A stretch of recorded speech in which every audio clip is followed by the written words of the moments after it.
நாடாளுமன்ற தேர்தலில் அதிமுக பாமக இடையிலான கூட்டணி உறுதியாகியுள்ளது. இதில் பாமகவுக்கு 7 நாடாளுமன்ற தொகுதிகளும் 1 மாநிலங்களவை தொகுதியும் ஒதுக்கப்பட்டுள்ளது. மக்களவை தேர்தல் தேதி விரைவில் அறிவிக்கப்படும் என எதிர்பார்க்கப்படும் நிலையில் அதிமுக பாமக இடையேயான கூட்டணி இன்று உறுதியானது. இதற்கான நிகழ்ச்சி சென்னை அடையாறில் உள்ள தனியார் நட்சத்திர விடுதியில் நடைபெற்றது.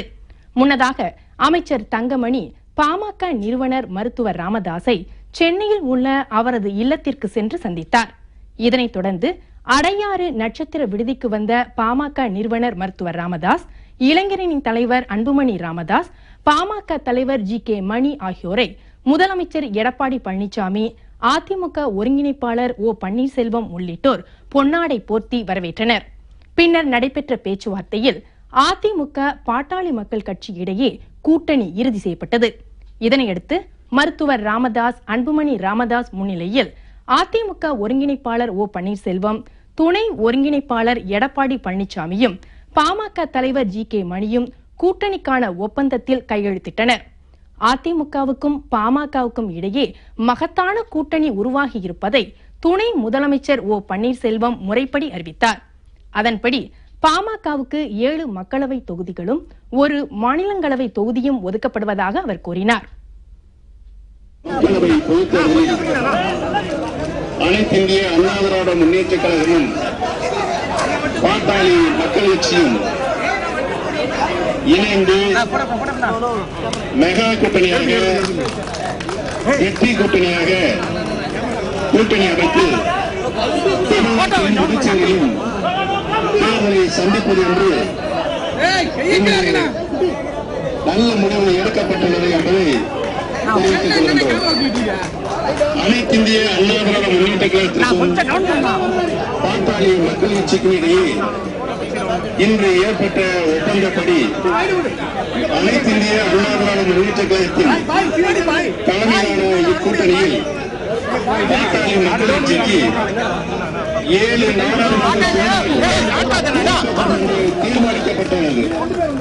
2019ஆம் ஆண்டில் ஒரு மாநிலங்களவை உறுப்பினர் இடம் பாட்டாளி மக்கள் கட்சிக்கு ஒதுக்கப்படும் என்று தீர்மானிக்கப்பட்டுள்ளது.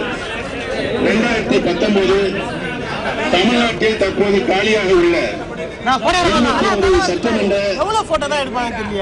தொகுதிகளுக்கான இடைத்தேர்தலில் அனைத்து இந்திய அண்ணா திராவிட முன்னேற்ற கழகத்தின் சார்பில் 21 சட்டமன்ற தொகுதிகளில் போட்டியிடும் அனைத்து இந்திய அண்ணா திராவிட முன்னேற்ற கழக வேட்பாளர்களுக்கு பாட்டாளி மக்கள் கட்சி தனது முழு ஆதரவை அளிக்கும் என்று தீர்மானிக்கப்பட்டுள்ளது என்ற நல்ல செய்தியை இங்கு வழிவடைந்திருக்கின்ற அனைவருக்கும் பத்திரிகை மற்றும் தொலைக்காட்சி நண்பர்களுக்கும் தெரிவித்துக் கொள்கின்றோம். பின்னர் பேசிய மருத்துவர் ராமதாஸ், அதிமுக பாமக இடையே ஏற்பட்டுள்ள கூட்டணி மெகா கூட்டணி என்றும் 40 தொகுதிகளையும் கைப்பற்றும் வெற்றி கூட்டணி என்றும் பலத்த ஆரவாரத்துக்கிடையே குறிப்பிட்டார். காவிரி பாசன மாவட்டங்களை பாதுகாக்கப்பட்ட வேளாண் மண்டலமாக மாற்றுதல், 7 தமிழர்கள் விடுதலை, மதுக்கடைகளை படிப்படியாக மூடுதல் உள்ளிட்ட மக்கள் நலன் மற்றும் மாநில உரிமைகள் சார்ந்த 10 கோரிக்கைகளை அதிமுகவிடம் முன்வைத்திருப்பதாகவும் மருத்துவர் ராமதாஸ் தெரிவித்தார்.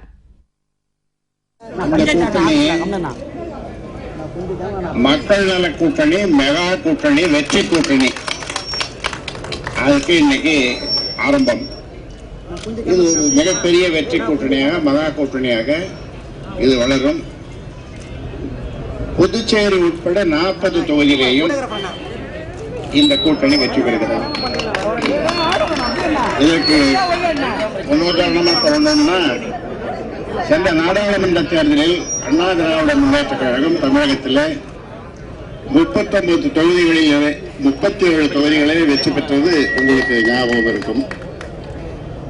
பாட்டாளி மக்கள் கட்சி அண்ணா திராவிட முன்னேற்ற கழகத்தினுடைய கூட்டணி வைத்ததற்கான காரணங்களை உங்களுக்கு ஒரு பிரத்யேகமான பத்திரிகையாளர் சந்திப்பில் அன்புமணி ராமதாஸ் உங்களுக்கு சொல்ல இருக்கிறார். நீங்கள் கேட்கின்ற அத்தனை கேள்விகளுக்கும் அவர் பதில் சொல்ல இருக்கிறார். அதோடு அண்ணா திராவிட முன்னேற்ற கழகத்தினோடு கூட்டணி வைத்ததற்கு நாங்கள் சில கோரிக்கைகளை வைத்திருக்கிறோம். பாட்டாளி மக்கள் கட்சி மக்கள் நலனுக்காக, தமிழ்நாட்டினுடைய உரிமையை மீட்டெடுப்பதற்காக 10 கோரிக்கைகளை வைத்திருக்கிறோம். அதை முதலமைச்சர் அவர்களிடமும் துணை முதலமைச்சர் அவர்களிடமும் அதை கொடுத்திருக்கிறோம். அந்த கோரிக்கைகள் என்ன என்பதை தலைப்பை மட்டும் இப்ப உங்களுக்கு சொல்றேன். காவிரி பாசன மாவட்டங்களை பாதுகாக்கப்பட்ட வேளாண் மண்டலமாக அறிவித்தல் 1. 2, கோதாவரி காவிரி இணைப்பு திட்டம் மற்றும் 20 நீர்ப்பாசன திட்டங்களை நிறைவேற்ற வேண்டும் என்று 3வது, தமிழ்நாட்டில் சாதிவாரி மக்கள் தொகை கணக்கெடுப்பு நடத்த வேண்டும் என்பது 3வது. எல்லா தீர்மானமும் முக்கியமாக இருந்தாலும் கூட 7 தமிழர்களை விடுதலை செய்ய வேண்டும் என்ற தீர்மானம் மிக மிக முக்கியமான தீர்மானம். இதற்கான முன்முயற்சிகளை அண்ணா திராவிட முன்னேற்ற கழகம் எடுத்திருக்கிறது. அண்ணா திராவிட முன்னேற்ற கழகம் நம்முடைய அமைச்சரவை கூட்டத்தில் தீர்மானம் நிறைவேற்றி ஆளுநருக்கு அனுப்பியிருக்கிறார்கள். 5வதாக தமிழ்நாட்டில் படிப்படியாக மதுவிலக்கு 500 மதுக்கடைகளை மூட வேண்டும் என்ற அந்த கோரிக்கை. 6வது, தமிழ்நாட்டில் படிப்படியாக மணல் குவாரிகள் மூடப்பட வேண்டும் என்ற கோரிக்கை. அரசு ஊழியர்களுக்கு பழைய ஓய்வூதிய திட்டத்தை செயல்படுத்த வேண்டும் என்ற கோரிக்கை. 7வது, 8வது, மேகதாது அணை கட்டுவதற்கான கர்நாடகத்தின் சதியை முறியடிக்க வேண்டும் என்ற கோரிக்கை. இதற்காக அண்ணா திராவிட முன்னேற்ற கழகத்தினுடைய நாடாளுமன்ற உறுப்பினர்கள் தொடர்ந்து நாடாளுமன்றத்திலே போராடியது உங்களுக்கெல்லாம் நினைவிருக்கும். 9வது, பொதுத்துறை கூட்டுறவு வங்கிகளில் பெறப்பட்ட பயிர்க்கடன்கள் தள்ளுபடி செய்ய வேண்டும் என்ற கோரிக்கை. விவசாயிகள் கடன். 10, நீட் தேர்விலிருந்து தமிழகத்திற்கு விலக்களிக்க வேண்டும் என்ற இந்த 10 கோரிக்கைகளை நாங்கள் வைத்திருக்கிறோம். அந்த வகையில் இது பொதுவாக மக்கள் நலன் சார்ந்த, தமிழ்நாட்டினுடைய உரிமைகள் சார்ந்த, உரிமைகளை வென்றெடுக்கக்கூடிய இந்த கோரிக்கைகள். இந்த கோரிக்கைகளுக்கு 2 கட்சிகளும் ஆதரவு கொடுக்கிறது. அந்த அடிப்படையிலே தான் இந்த கூட்டணியை அமைத்திருக்கிறோம். அதிமுகவுடன் பாமக கூட்டணி வைத்தது குறித்து விளக்கம் அளிப்பதற்காக சிறப்பு செய்தியாளர் சந்திப்புக்கு ஏற்பாடு செய்யப்படும் எனவும் இதில் அன்புமணி பங்கேற்று விளக்கம் அளிப்பார் எனவும் மருத்துவர் ராமதாஸ் தெரிவித்தார்.